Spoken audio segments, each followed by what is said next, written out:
Indonesia tetap emerging market di review MSCI. Tapi ada satu kalimat di dokumen resminya yang justru menentukan nasib pasar kita sampai November nanti. Yuk kita bahas. Pertama, kabar baiknya dulu. Pada 23 Juni 2026, hasil MSCI 2026 Market Classification Review resmi mempertahankan status Indonesia sebagai emerging market. Keputusan ini menghapus skenario terburuk yang sempat menghantui pasar, yaitu potensi penurunan ke frontier market yang bisa memicu arus keluar dana hingga miliaran dolar dan menekan IHSG dalam-dalam. Tapi ada dua masalah utama yang menurut MSCI masih belum selesai. Pertama, struktur kepemilikan saham yang kurang transparan sehingga investor institusi global kesulitan mengukur free float secara akurat. Kedua, indikasi perdagangan terkoordinasi yang mengganggu pembentukan harga wajar di bursa. Dua hal ini langsung membatasi kemampuan investor global untuk menyusun portofolio dan mereplikasi indeks di pasar kita.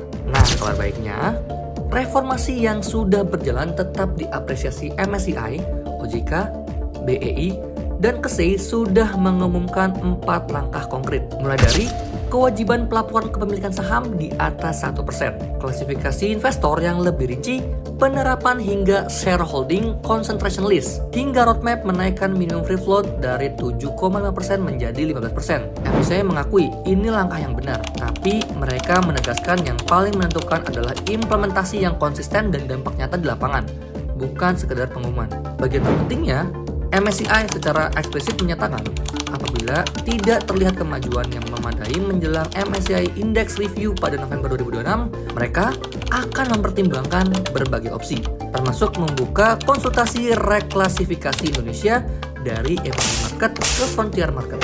Artinya, status kita hari ini dipertahankan dengan syarat Indonesia punya waktu kurang dari 5 bulan untuk membuktikan reformasinya.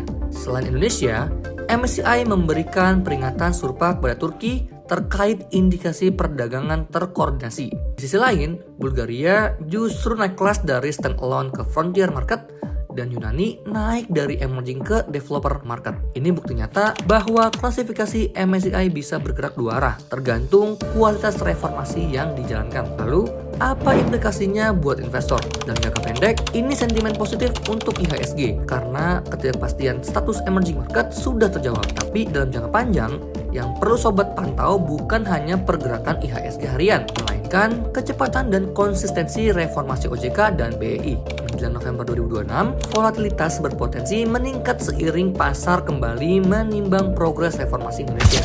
Jadi kesimpulannya, status emerging market hari ini belum tentu jadi jaminan untuk November nanti. Indonesia sudah dapat waktu.